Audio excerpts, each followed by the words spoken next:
from his chamber goeth he, that oil of purity, that joy to full substance will rejoicing now his cause to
Graça e paz, queridos.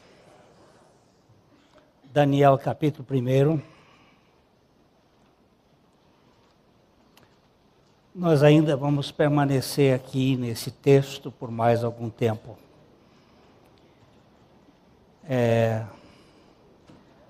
O livro de Daniel, ele não é um livro cronológico, como nós já falamos. 1, 2, 3 e 4. Depois nós passamos para o 7 e o 8. Depois nós vamos passar para o 5. Depois nós vamos passar para o 6. Depois para o 10, 11 e 12. Essa vai ser a ordem. O primeiro capítulo trata do cativeiro. Hoje eu quero tratar um pouco mais, por que este cativeiro? Por que o povo teve que ir para o cativeiro? Por que o povo de Deus precisa passar por certos sofrimentos? Qual a finalidade disto?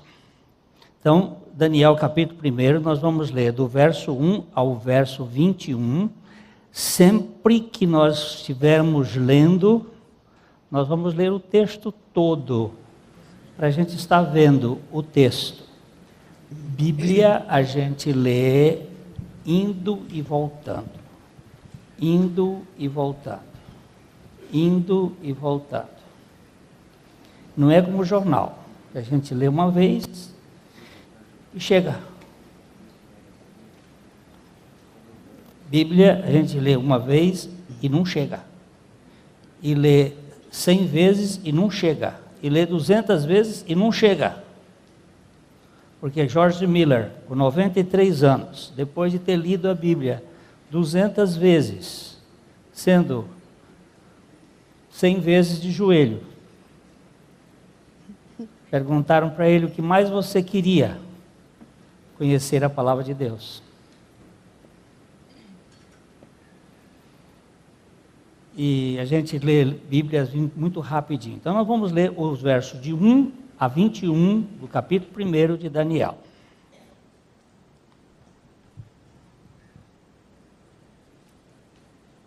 No ano terceiro do reinado de Jeoaquim, rei de Judá, veio Nabucodonosor, rei da Babilônia, a Jerusalém e a sitiou. O Senhor lhe entregou nas mãos a Joaquim, rei de Judá, e alguns dos utensílios da casa de Deus. A estes levou-os para a terra de Sinar, para a casa do seu Deus, e os pôs na casa do tesouro do seu Deus. Disse o rei a Aspenaz, chefe dos eunucos, que trouxesse alguns dos filhos de Israel, tanto da linhagem real como dos nobres, jovens sem nenhum defeito, de boa aparência, instruídos em toda a sabedoria, doutos em ciência, versados no conhecimento e que fossem competentes para assistirem no palácio do rei e lhes ensinasse a cultura e a língua dos caldeus. Determinou-lhes o rei a ração diária, das finas iguarias da mesa real e do vinho que ele bebia, e que assim fossem mantidos por 3 anos, ao cabo dos quais assistiriam diante do rei. Entre eles se achavam dos filhos de Judá, Daniel, Ananias, Misael e Azarias. O chefe dos eunucos lhes pôs outros nomes, a saber, a Daniel, o de Beltesazar, a Ananias, o de Sadraque, a Misael, o de Mesaque, e a Azarias, o de Abed-nego. Resolveu Daniel firmemente não contaminar-se com as finas iguarias do rei, nem com o vinho que ele bebia. Então pediu ao chefe dos eunucos que lhe permitisse não contaminar-se. Ora, Deus concedeu a Daniel misericórdia e compreensão da parte do chefe dos eunucos. Disse o chefe dos eunucos a Daniel: tenho medo do meu senhor, o rei, que determinou a vossa comida e a vossa bebida, porque, pois, veria ele o vosso rosto mais abatido do que o dos outros jovens da vossa idade? Assim poríeis em perigo a minha cabeça para com o rei.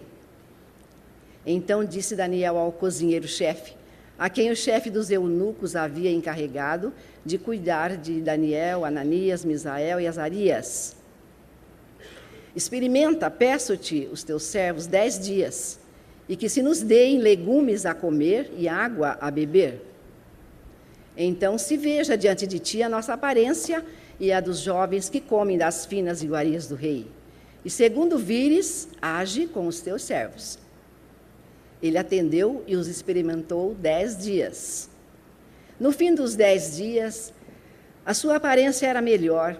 Estavam eles mais robustos do que todos os jovens que comiam das finas iguarias do rei. Com isto, o cozinheiro-chefe tirou deles as finas iguarias e o vinho que deviam beber e lhes dava legumes. Ora, a estes 4 jovens, Deus deu o conhecimento e a inteligência em toda a cultura e sabedoria, mas a Daniel deu inteligência de todas as visões e sonhos. Vencido o tempo, determinado pelo rei para que os trouxessem, o chefe dos eunucos os trouxe à presença de Nabucodonosor. Então o rei falou com eles, e entre todos não foram achados outros, como Daniel, Ananias, Misael e Azarias. Por isso passaram a assistir diante do rei. Em toda a matéria de sabedoria e de inteligência, sobre o que o rei lhes fez perguntas, os achou 10 vezes mais doutos do que todos os magos e encantadores que havia em todo o seu reino. Daniel continuou até o 1º ano do rei Ciro. Nosso Pai,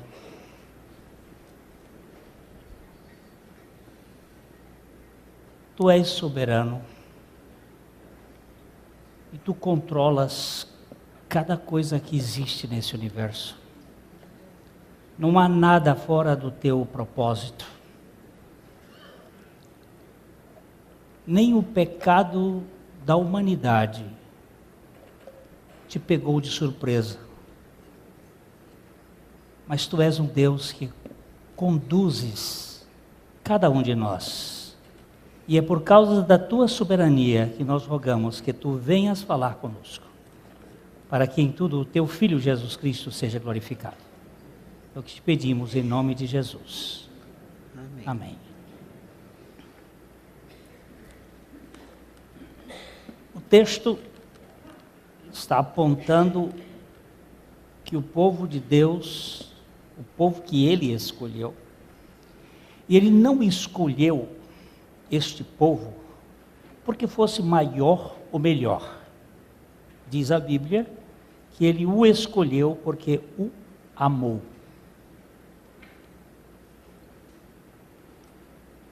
Não me pergunte, ele não amou todos? A Bíblia diz que ele o escolheu porque o amava. E Deus, dentro da sua soberania, deu algumas determinações a este povo para que ele pudesse ser abençoado. Vamos para o capítulo 26 de Levíticos. O povo tinha saído do Egito, depois de 430 anos de uma vida de escravatura. O povo agora estava liberto e Deus deu leis e princípios que eles deveriam obedecer. Nós vamos ler o capítulo 26. Vamos começar no versículo 3. Depois a gente vai andando até o 30 e lá vai pedaço. Se andardes nos meus estatutos, guardardes os meus mandamentos e os cumprirdes, então eu vos darei as vossas chuvas a seu tempo, e a terra dará a sua messe, e a árvore do campo o seu fruto. Vamos voltar no versículo 3. Por favor, versículo 3. Se andardes nos meus Preste estatutos... atenção no C. Isto existia para o povo de Deus poder ser abençoado. Havia um pacto da lei, que é diferente do pacto da graça em Cristo Jesus. Ele disse: se andares nos meus estatutos, se guardares os meus mandamentos e os cumprirdes. Verso seguinte, então, preste bem atenção, todas as vezes que você encontrar um então na Bíblia, então você para e vê o que esse então está ligando. Se então, todas as vezes. Então eu vos darei as chuvas dos céus a seu tempo, e a terra dará a sua messe. Messe é... O que é messe? Colheita. A sua messe, e a árvore do campo, seu fruto. Vamos lá. A debulha se estenderá até a vindima, e a vindima até a sementeira. Comereis o vosso pão a fartar, e habitareis seguros na vossa terra. Estabelecerei paz na terra. Deitar-vos-eis, e não haverá quem vos espante. Farei cessar os animais nocivos da terra, e pela vossa terra não passará espada. Perseguireis os vossos inimigos, e cairão a espada diante de vós. 5 de vós perseguirão a 100, e 100 dentre vós perseguirão a 10.000, e os vossos inimigos cairão à espada diante de vós. Você está vendo como é que ele está dizendo? 5 dá uma carreira em 100. Houve épocas que isso aconteceu muito e tem tido vezes que Deus tem feito isto, ainda agora. Na guerra dos dos 6 dias em 67, aconteceu isto. Aconteceu isto. Porque Deus é um Deus de pacto. Mesmo na desobediência do povo, hoje nós estamos debaixo dos olhares da graça de Deus, mesmo sobre o seu povo de Israel que está fora. Porque ele ainda está fora do julgamento que Deus tem para com o povo de Israel. Deus tem um julgamento que ele vai fazer acontecer. Mas ele está dizendo que, se você, 5 de vós perseguirá 100, e 100 dentre vós perseguirá 10.000. Presta bem a proporção. Se vocês fizerem isso. Presta atenção, vamos continuar. Para vós outros olharei, e vos farei fecundos, e vos multiplicarei, e confirmarei a minha aliança convosco. Comereis o velho da colheita anterior, e para dar lugar ao novo, tirareis fora o velho. Porei o meu tabernáculo no meio de vós, e a minha alma não vos aborrecerá. Andarei entre vós, e serei o vosso Deus, e vós sereis o meu povo. Porém, eu sou o Senhor, vosso Deus, que vos tirei da terra do Egito, para que não fosseis seus escravos. Quebrei os timões do vosso jugo e vos fiz andar eretos. Você viu que ele não gosta de Coríntios? Ó, quebrarei os timões. Você sabe o que é timão?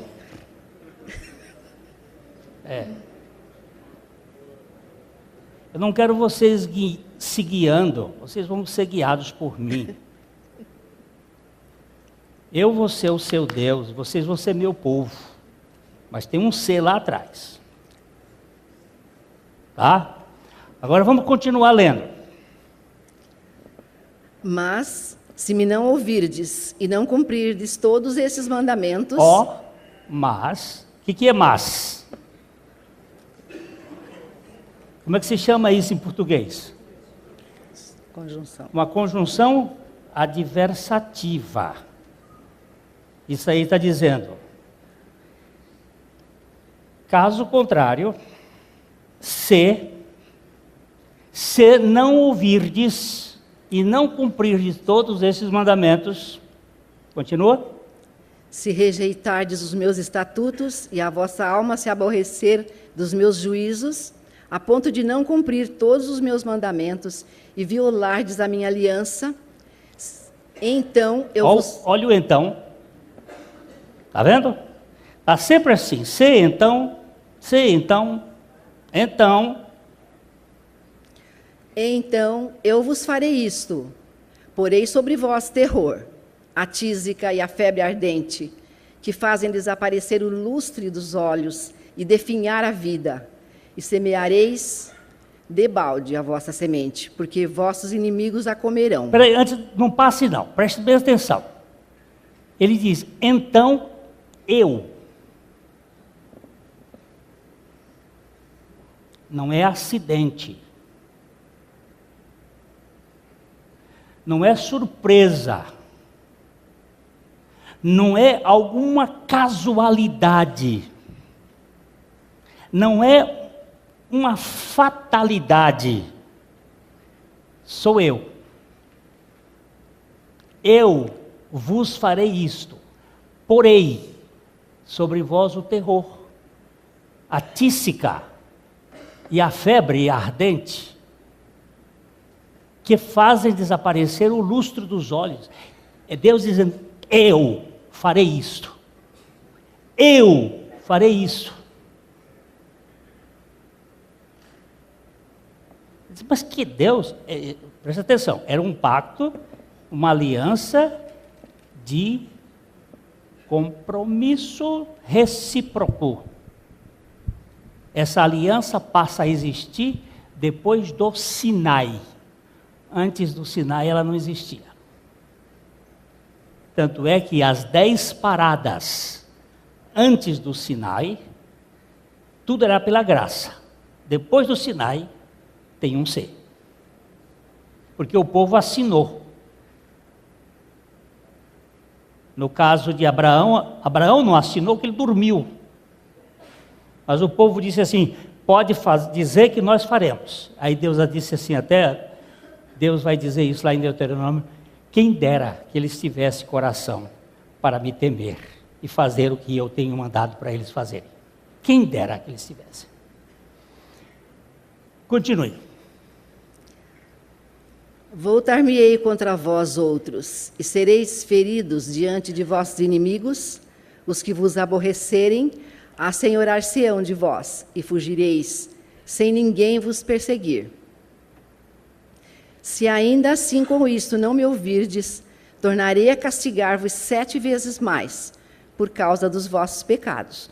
Aí Deus está dizendo o seguinte, eu vou mandar essas coisas. Se vocês não se arrependerem, eu vou aumentar a dose, 7 vezes mais. Às vezes a gente não presta atenção que Deus está falando conosco. E a gente continua desobedecendo. E aí a consequência é que vem pesos maiores. Continue. Quebrantarei a soberba da vossa força, e vos farei que os céus sejam como ferro, e a vossa terra como bronze. Debalde se gastará a vossa força, a vossa terra não dará a sua messe, e as árvores da terra não darão o seu fruto. E se andardes contrariamente para comigo, e não me quiserdes ouvir, trarei sobre vós pragas 7 vezes mais, segundo os vossos pecados. Porque enviarei para o meio de vós as feras do campo, as quais vos desfilharão, e acabarão com o vosso gado, e vos reduzirão a poucos, e os vossos caminhos se tornarão desertos. Se ainda com isso não vos corrigirdes para volverdes a mim, porém andardes contrariamente comigo, eu também serei contrário a vós outros, e eu mesmo vos ferirei 7 vezes mais por causa dos vossos pecados. Deus está aumentando mais. Aí você vai saber por que o povo foi para a Babilônia. Se vocês, diante daquilo que eu for colocando, vocês se tornarem rebeldes, eu vou apertar eu mesmo. Nem vou mandar anjo, sou eu mesmo. E povinho de cabeça dura é judeu. Mas não é mais dura do que nós não, gente. Continue. Trarei sobre vós a espada vingadora da minha aliança, e então, quando vos ajuntardes nas vossas cidades, enviarei a peste para o meio de vós, e sereis entregues na mão do inimigo. Quando eu vos tirar o sustento do pão, 10 mulheres cozerão o vosso pão num só forno, e vô-lo entregarão por peso. Comereis, porém não vos fartareis. Isso aconteceu com o povo de Israel. Ele vai dizer que iam comer até os filhos. E aconteceu com o povo de Israel. Se ainda com isso me não ouvirdes e andardes contrariamente comigo, eu também com furor serei contrário a vós outros, e vos castigarei 7 vezes mais por causa dos vossos pecados. 7 vezes mais uma vez, 7 vezes mais outra vez, 7 vezes mais outra vez. A coisa sempre mais grave, mais grave e mais grave. Está vendo? Continue. Comereis a carne de vossos filhos e de vossas filhas. Tem um texto, não vamos entrar nele agora, em que uma mãe comeu com a outra a carne dos filhos, no outro dia foi comer do filho da outra, e a outra disse não. E o rei se desesperou. Mas nós não vamos entrar nele hoje, só estou fazendo a citação desse assunto. O povo de Deus, muitas vezes, se torna rebelde, contumaz. E Deus tem que tratar com juízo. A primeira questão do livro de Daniel é a fidelidade de Deus com a sua palavra e com o juízo. Deus é justo. Continue. Destruirei os vossos altos e desfarei as vossas imagens do sol, e lançarei o vosso cadáver sobre o cadáver dos vossos deuses. A minha alma se aborrecerá de vós. Por favor, destruirei os vossos altos, altares, os vossos altares, onde estão as imagens. Hoje nós temos altares dentro de nossa casa, nichos. Esses nichos são eletrônicos, onde eles estão tomando conta de uma divinização de um sistema cultural. E nós estamos nos prostrando diante deles, adorando a esse sistema, tanto quanto naquele tempo. Os ícones antigos eram diferentes, mas o princípio é o mesmo. Continue. Reduzirei as vossas cidades a deserto, e assolarei os vossos santuários, e não aspirarei o vosso aroma agradável.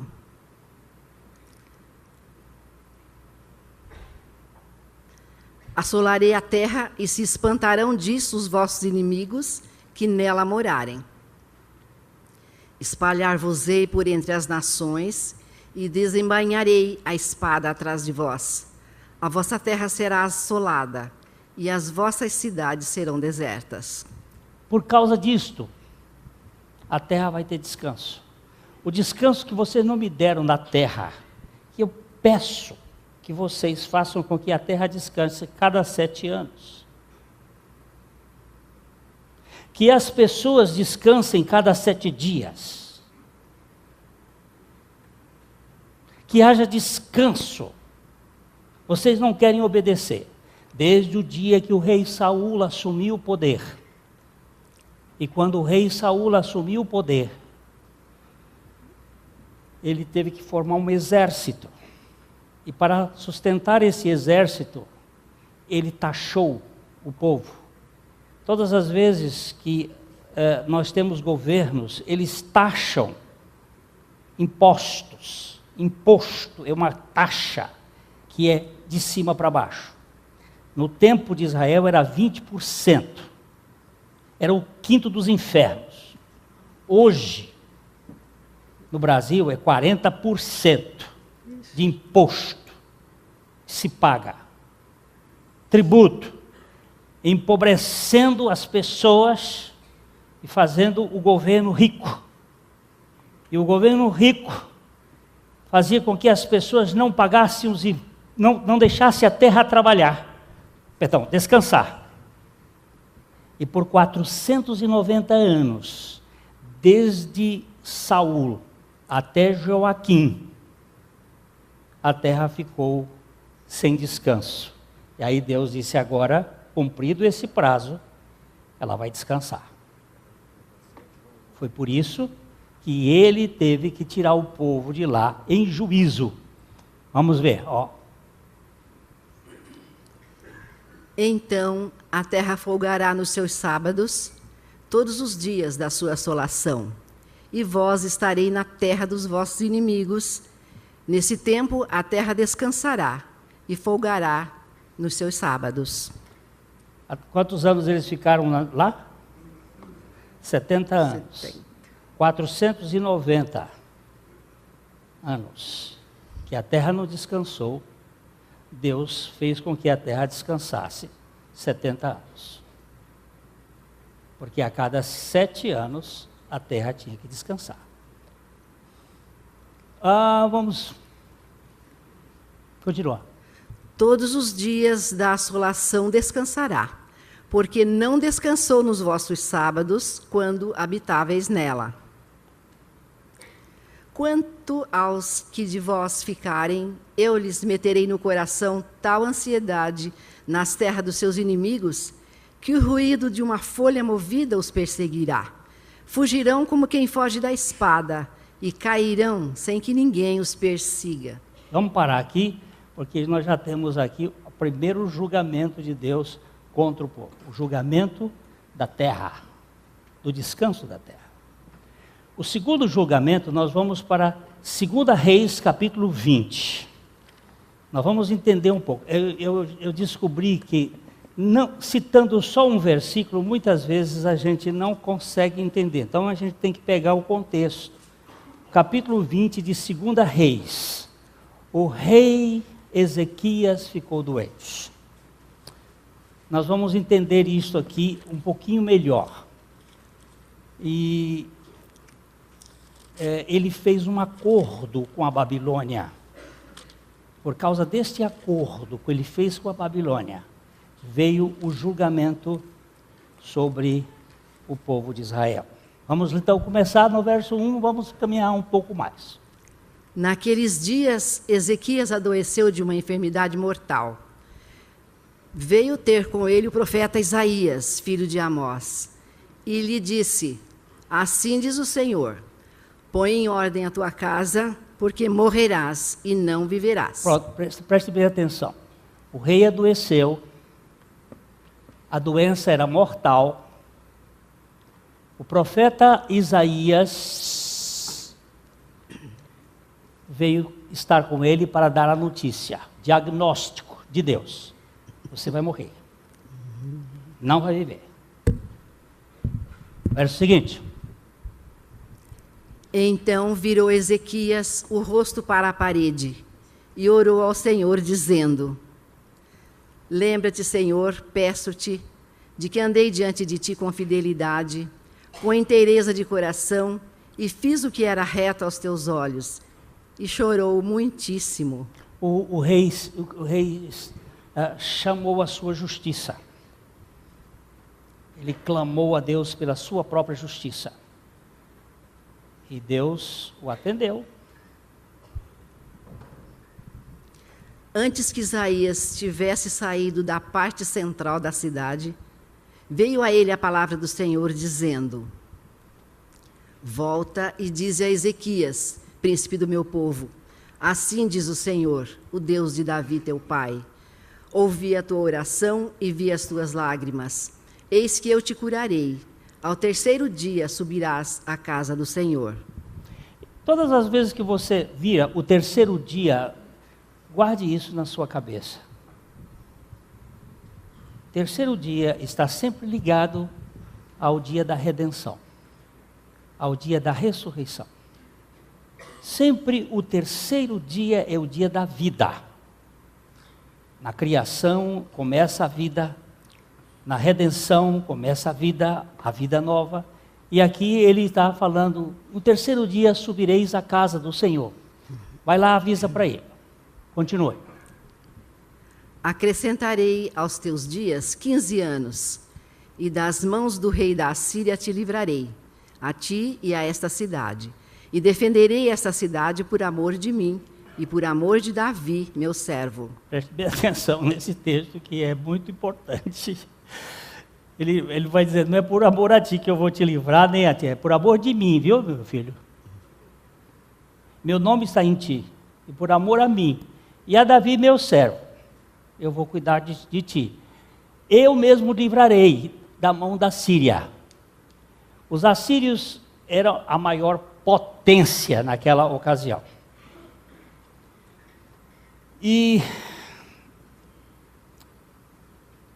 o rei estava com medo. Vocês veem hoje, qual é a maior potência militar do mundo? Estados Unidos, né?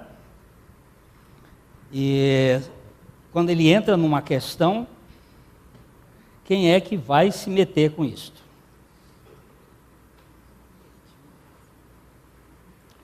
Diz que estão discutindo que na Segunda Guerra Mundial os Estados Unidos estavam fora, e depois eles entraram na guerra, e aí destruíram a Alemanha, destruíram o Japão, e depois veio o plano Marshall, e eles reconstruíram. Então estavam os brasileiros discutindo, dizendo: vamos fazer uma guerra contra os Estados Unidos? Porque aí ele nos destrói e depois eles vêm e reconstroem. Aí um dos brasileiros disse assim, e se nós vencermos ele? Aí, como é que vai ser? Então esse é o problema. O rei estava numa penura de, o que eu vou fazer? E ele diz, olha, eu vou livrar vocês dos assírios. Eu vou livrar vocês dos assírios. Continue.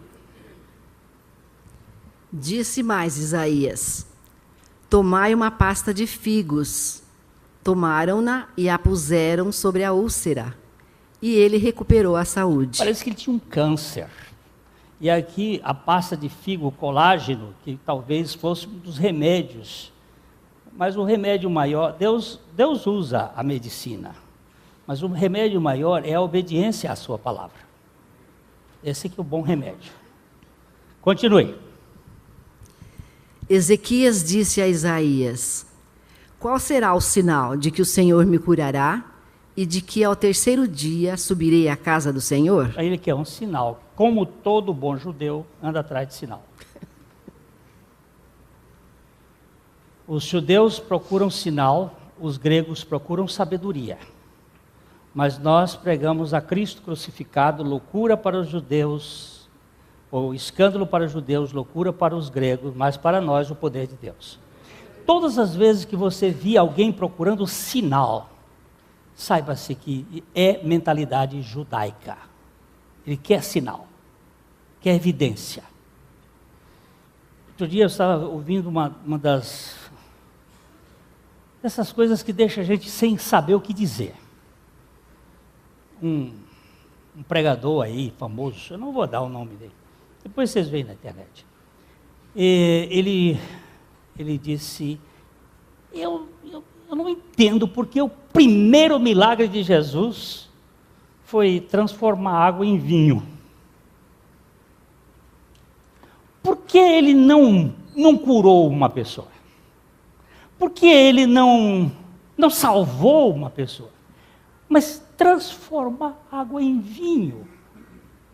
E ele dizia com tanta ênfase, qual é a vantagem disto? Abençoou só um grupinho do casamento. Qual é a vantagem de transformar água em vinho? E eu estava ouvindo aquilo e disse, meu Deus, esse homem não entende o que está dizendo. Porque o apóstolo João escolheu 7 sinais para dizer que Jesus era o Cristo. E o primeiro sinal que o apóstolo João escolheu, diante dos muitos sinais que o Senhor realizou, que ele mesmo disse que se todos eles fossem catalogados e escritos, as bibliotecas não caberiam a quantidade de sinais que ele fez, ele escolheu o primeiro, a transformação da água em vinho. O segundo sinal que ele escolheu foi a cura do filho do Régulo. O terceiro sinal que ele escolheu foi a cura do paralítico. O quarto sinal que o apóstolo João escolheu foi a multiplicação dos pães. O quinto sinal foi Jesus andar sobre as águas. O sexto sinal foi a cura de um cego e o sétimo sinal foi a ressurreição de Lázaro. E ele disse, estes sinais foram escritos para que creiais que Jesus é o Cristo, Filho de Deus, e para que crendo tenhais vida no seu nome. Ora, peraí, que cara é esse que tem a coragem de dizer, que vantagem é esta de botar esse sinal aqui? Olha, eu até entendo, dizia ele, mas minha inteligência não consegue entender esse negócio. Eu fiquei, sinceramente, cortou meu fôlego. Mas isso faz parte desse sistema. É esse sistema que quer sinal, que quer evidência para provar que Deus é Deus. Mas antes de Deus fazer as evidências do poder, Ele vai fazer as evidências do juízo. Continuemos. Qual é o sinal? Respondeu Isaías: Ser-te-á isto da parte do Senhor, como sinal de que ele cumprirá a palavra que disse. Adiantar-se-á a sombra 10 graus, ou os retrocederá? Então disse Ezequias, é fácil que a sombra adiante 10 graus. Tal, porém, não aconteça, antes retroceda 10 graus. Presta aí. O que é isso? O que quer dizer isso aqui? Volta de novo para o texto. Vamos por 9 de novo. Então disse... Respondeu Isaías, ser-te-á isto da parte do Senhor, como sinal de que ele cumprirá a palavra que disse. Adiantar-se-á a sombra 10 graus, ou os retrocederá. Adiantará a sombra 10 graus ou retrocederá? O que é isto? Isto é o relógio de sol. Havia um relógio de sol lá em Jerusalém. Vocês conhecem relógio de sol? Quantos aqui não conhecem relógio de sol? Todo mundo conhece. Então, hein? Aqui em Londrina tem um. O relógio de sol. Ele corre para frente ou corre para trás? A sombra, como é que a sombra faz? Como é que a sombra funciona?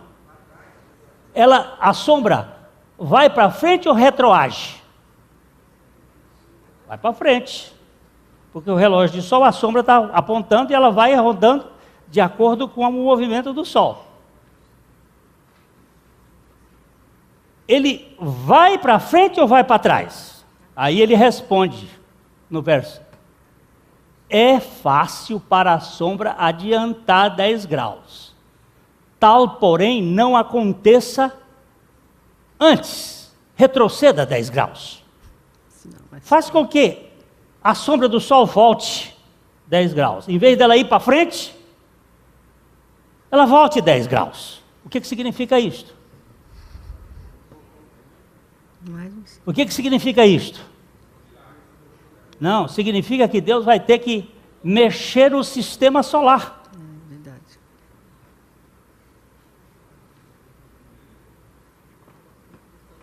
Ele vai ter que mexer no sistema solar. E fazer com que o Sol ou a Terra retroaja. 10 graus corresponde, segundo os estudiosos, 40 minutos. Existe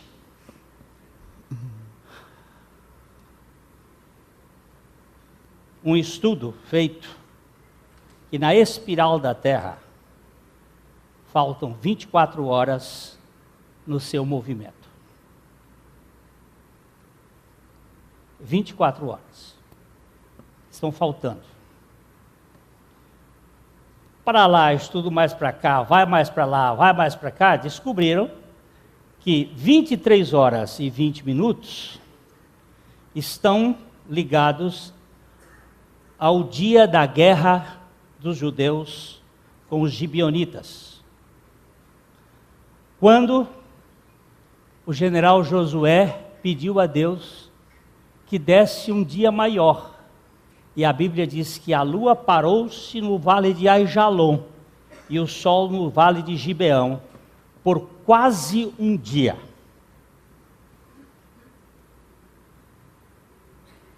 Estudado os ângulos matemáticos, viu-se que aqueles ângulos davam um tempo de 23 horas e 20 minutos.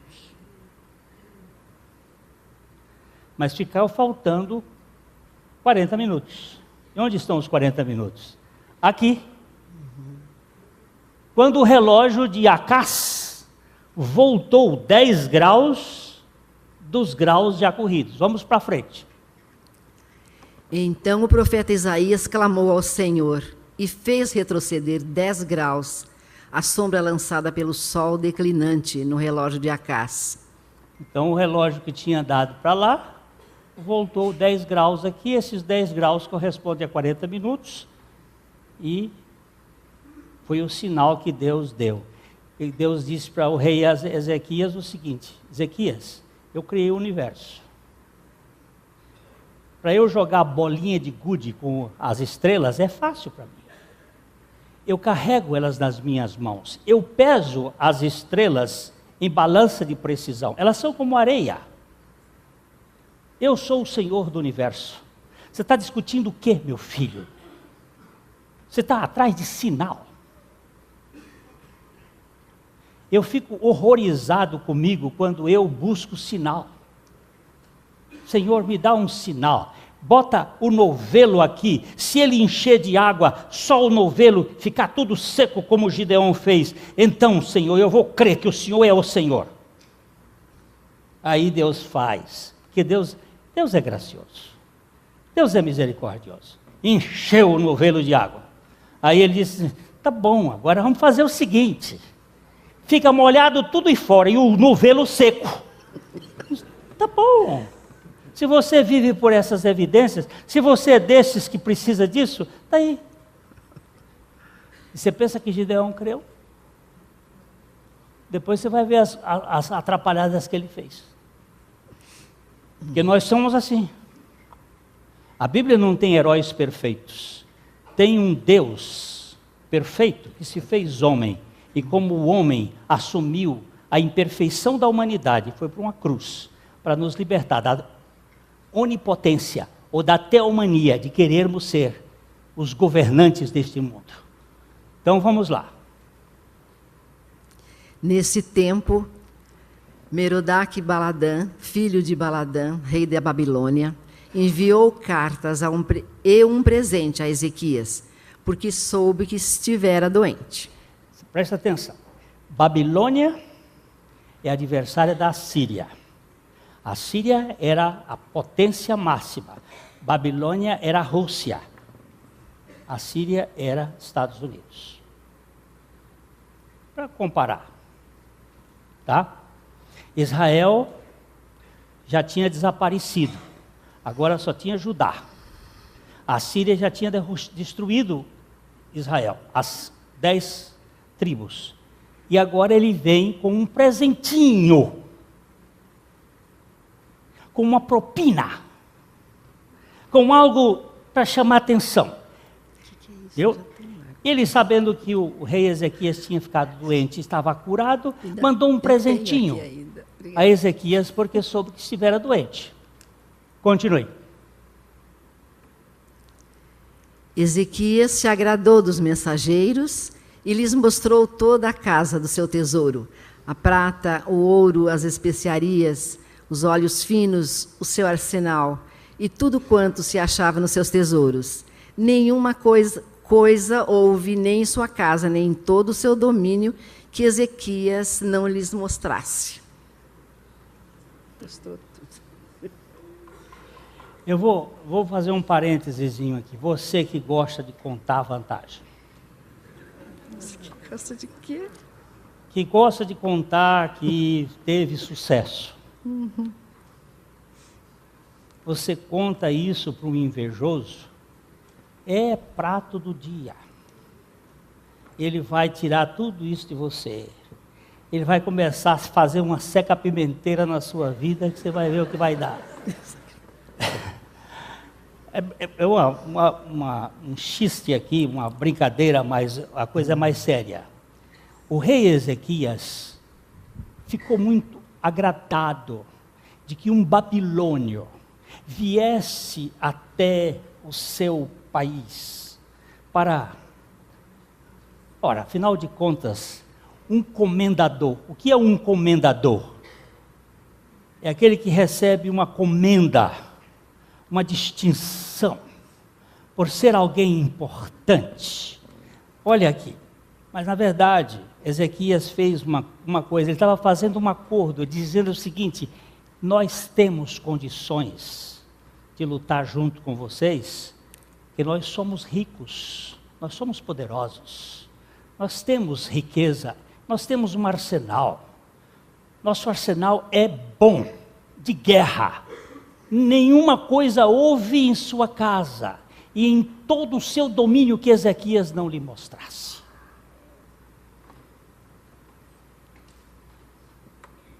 Cuidado com sua língua, criatura, que gosta de de blasonar, que gosta de contar vantagem. Cuidado, o inimigo vem. Veja.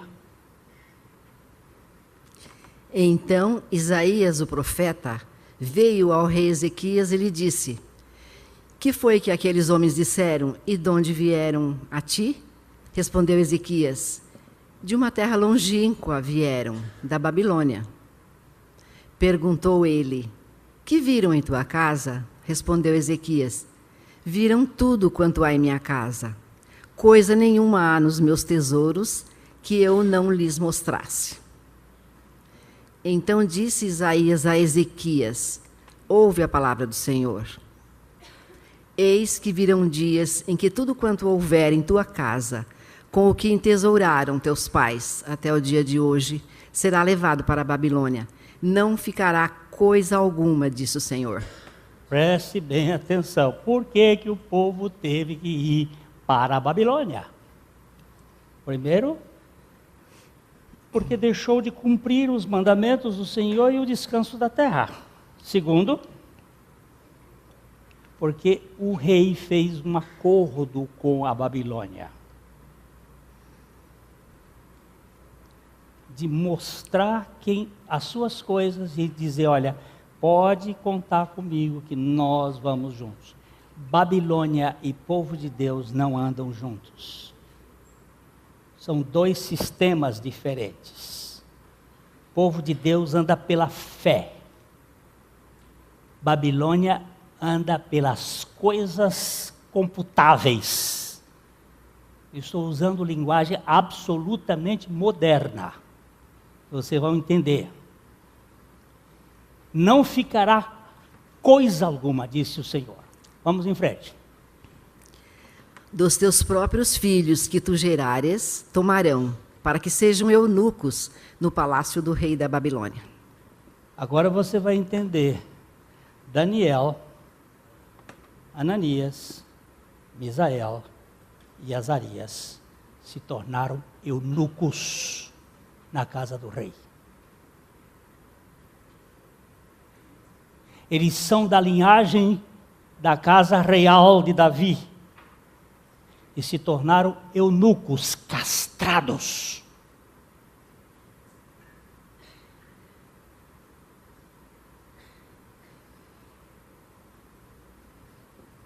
Por causa deste acordo.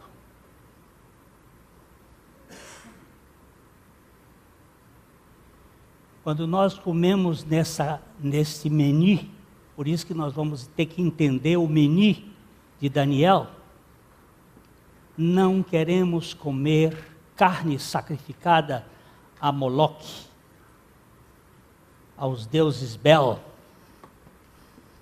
Assim,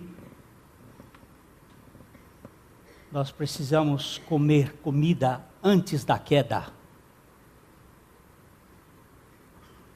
sem as toxinas da morte, que vêm de modo natural pelo teu poder. Temos que entender o que isso significa à luz da revelação de Jesus Cristo. Verso 19. Então disse Ezequias a Isaías: boa é a palavra do Senhor que disseste, pois pensava, haverá paz e segurança em meus dias. Ainda foi sofista. Ele disse: olha, Deus preservou Ezequias. Ele disse: essa palavra é boa, porque ainda haverá paz nos meus dias. Eu só vou lembrar para você que Ezequias teve um filho chamado Efraim, que ele teve esse filho depois dos 15 anos, porque quando ele morreu, o filho dele tinha 12 anos quando começou a reinar. E ele viveu mais 15 anos, portanto, o filho dele tinha 12 anos, nasceu num período de prorrogação. E esse filho é Manassés. Esse filho, Manassés, foi a maior peste que já teve em Judá. Foi o rei que teve mais longo governo, 55 anos. Mas também foi o rei que teve o maior arrependimento em Judá. Porque Deus o mandou para a Babilônia, e lá ele teve que tomar uma dose cavalar de idolatria. Inclusive, foi ele que construiu o primeiro pênis de Tamuz, nas cercanias do Templo de Jerusalém, e foi ele que mandou derrubar. Mas a gente tem que entender por que as coisas iam acontecendo. Que a gente vai saindo devagarzinho. Devagarzinho. Assim como Ló, que foi se aproximando de Sodoma, diz a Bíblia, ele foi armando a sua tenda passo a passo, até chegar em Sodoma. E aqui, quando descansou Ezequias com seus pais, e Manassés, seu filho, reinou em seu lugar. Agora, a pergunta é a seguinte: por que o povo teve que ir para o cativeiro?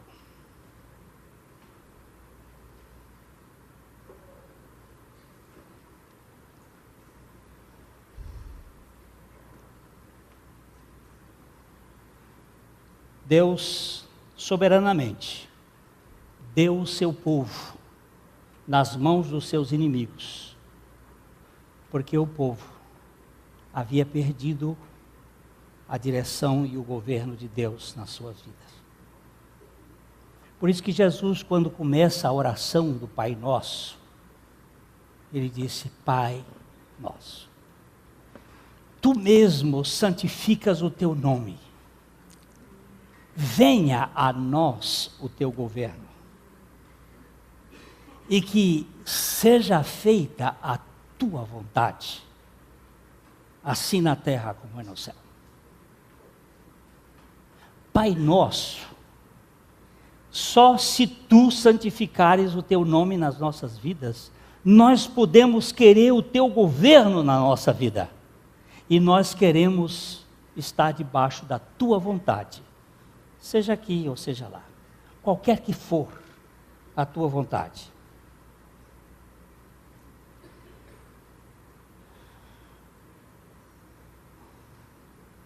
Quando Merodach Baladã mandou os enviados e um presente a Ezequias, isto foi um belo gesto diplomático, para que Ezequias pudesse tomar posições. E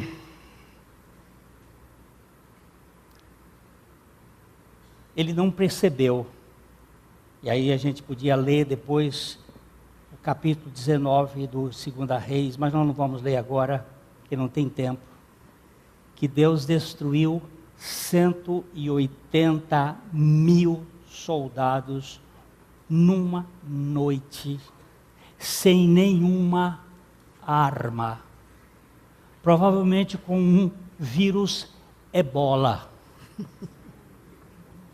ou qualquer outro tipo de vírus. O rei da Assíria veio cercar Jerusalém, e numa noite, 180 mil soldados amanheceram mortos. E nem assim o rei Ezequias creu que Deus pode mudar o caminho das pessoas. Nós temos que ter força, nós temos que ter competência, nós temos que ter a política que pode fazer a diferença.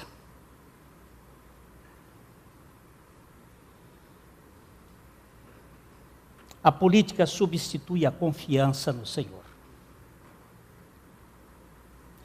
Nós estamos aqui em pleno processo político. Quem pode ser o presidente? É uma pena que nós ainda estejamos tão longe do versículo 34 do capítulo 2. Mas é Ele quem estabelece reis e é Ele quem demove reis. Há um Deus que está no universo e que não tem fio de cabelo que caia, que Ele não controle. Não há pardal que é derrubado sem que Deus esteja por trás dele. Vamos ler Mateus 10, 29, só para a gente estar terminando.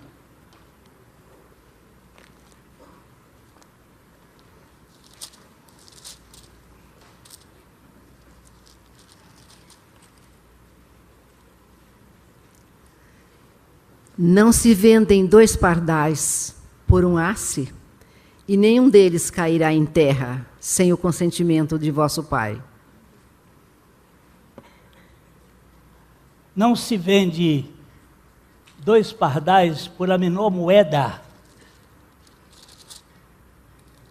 por 1 centavo. Mas eu quero dizer para você que pardal não está fora do controle de Deus. Gente, para Deus cuidar de pardal, o passarinhozinho sem vantagem. Se fosse pelo menos um curió, ou um sabiá, mas um pardal. O que pardal serve? Para quê? Do ponto de vista da nossa cultura, ele é um troço inútil, mas Deus está aqui. Ele não botou outro passarinho, não, botou mesmo, foi pardal.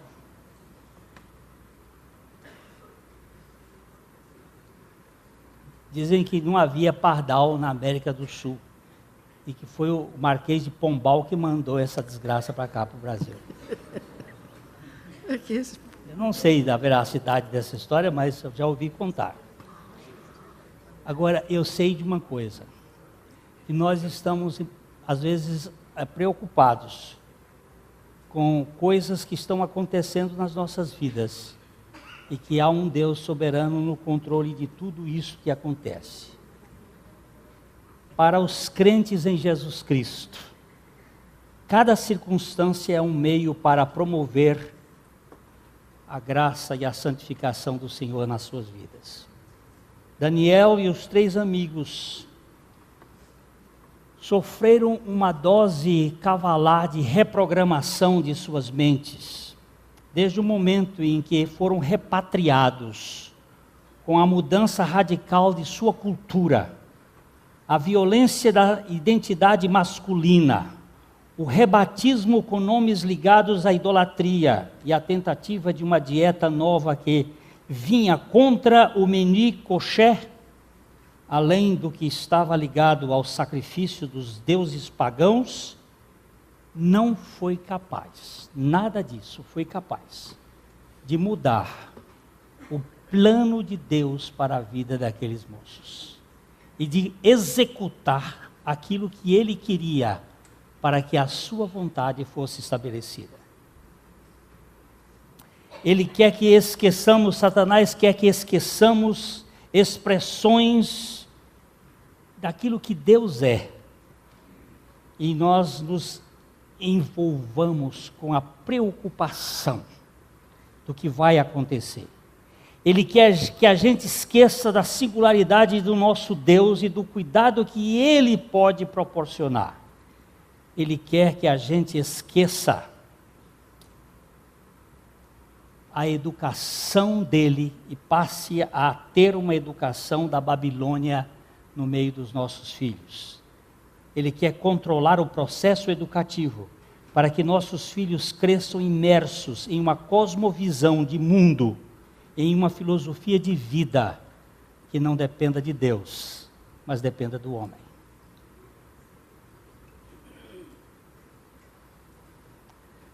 Se ele ainda puder incutir em nós um sentimento de dependência de confortos materiais que compõem o nosso modo de vida, ou de certos prazeres deste mundo que temos aprendido a amar, então ele pode muito mais eficazmente nos atrair para longe do Senhor e vai nos levar a ser escravos de uma cultura. Eu estou aprendendo a fazer jejum. Não um jejum simplesmente de comida, não é esse. É jejum de cultura.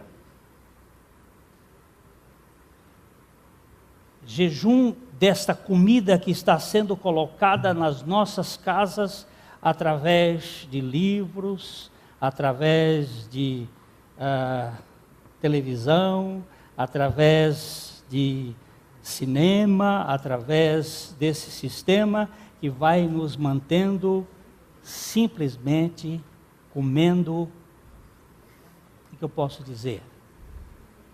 Farelos. Quem com porcos se mistura, farelos come.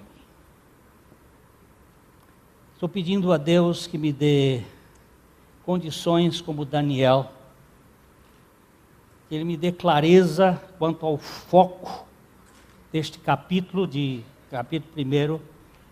que tudo que eles levaram para a Babilônia, teve algumas coisas que voltaram da Babilônia.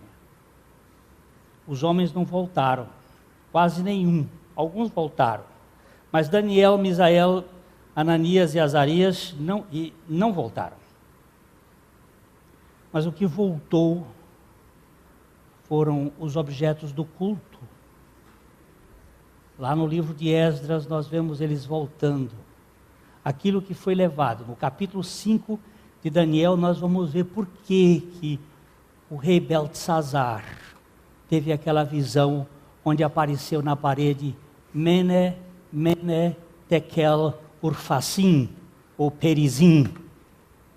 E Deus está dizendo, olha, o teu reino foi dividido, você foi achado em falta.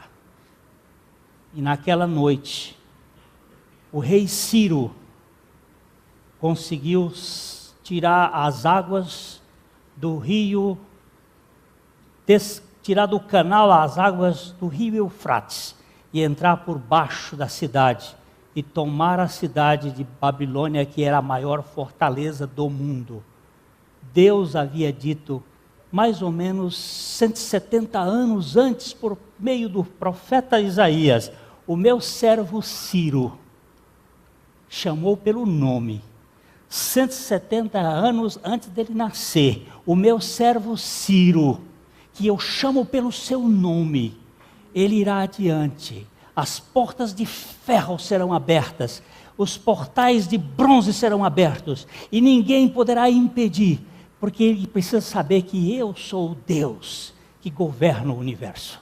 Meu povo, se eu e você soubéssemos quem é Deus, eu só queria dizer uma coisa mais contemporânea para a gente ir embora, que tem muita coisa, nós vamos gastar muito tempo, mas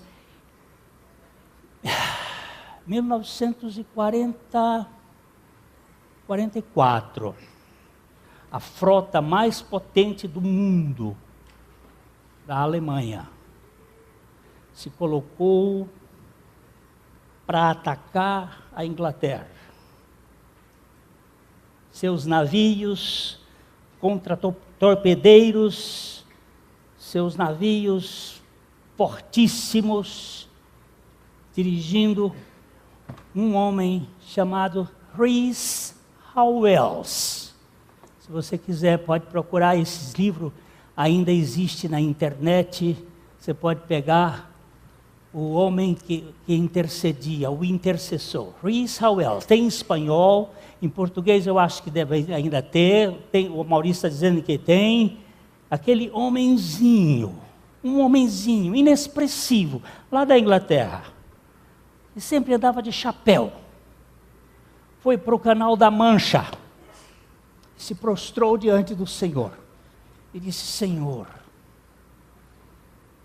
nós não somos o povo que tu queres, mas no meio dessa nação tu tens um povo, nós somos parte do sal da terra e da luz do mundo. Senhor, o Senhor que controla os céus e a terra, controla o mar. Depois vocês vão ler na história, o dia que a frota de Hitler sucumbiu, 24 ou 27 navios afundearam num só dia, num desastre bobo, inexplicável, que a crônica diz que foi um acontecimento que não se explica, mas havia um homem que crê no Deus que faz as coisas acontecerem. Era um homem semelhante a Daniel, um homem semelhante a Elias, semelhante a Josué, semelhante a Elias. E eu quero dizer semelhante a Elias, sabe por quê? Porque a minha Bíblia diz que Elias é um homem semelhante a nós, sujeito às mesmas fraquezas, mas orou e Deus atendeu. O que eu estou dizendo para você e para mim é que não é Daniel que é o foco dessa história. O foco dessa história é o Deus soberano que governa e que antes de proteger, ele julga. E ele tinha dado uma palavra e a sua palavra foi cumprida, literalmente. Porque Deus vela pela sua palavra para a cumprir. Não há um jota, nenhum tio que será jogado fora. Nós vamos verificar passo a passo que Daniel é tão preciso que ele dá até o dia da vinda, da morte de Jesus. Calculado em cima da matemática, com as 70 semanas. Ele faz a coisa tão precisa que dá até o dia 14 de Nisan, que é o dia da entrada de Jesus em Jerusalém, até o seu sacrifício na cruz. É aí por isso que algumas pessoas dizem assim, Daniel é um livro que foi escrito depois que as coisas aconteceram. Porque não pode ser. Ele é uma batalha entre a fé e a incredulidade. Para os que creem, é uma sublimidade. Para os que não creem, é uma loucura. E eu não posso obrigar ninguém a crer. Eu só posso dizer, para mim é uma maravilha estudar o livro de Daniel. Porque eu vejo a soberania de Deus controlando. Depois que a gente estiver estudando lá o capítulo 7, 8, capítulo 9 então, capítulo 9, você vai verificar a precisão de Deus na história. Esses governadorzinhos, esses presidentezinhos que estão por aí, eles estão obedecendo os detalhes soberanos do programa de Deus na vida da humanidade. É interessante demais. É interessante.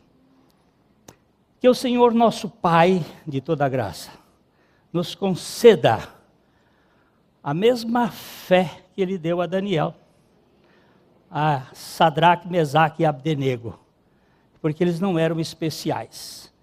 Deus é especial. A mensagem que você acabou de assistir faz parte do Ministério de Comunicação Palavra da Cruz. Temos um grande acervo de estudos bíblicos em áudio e vídeo.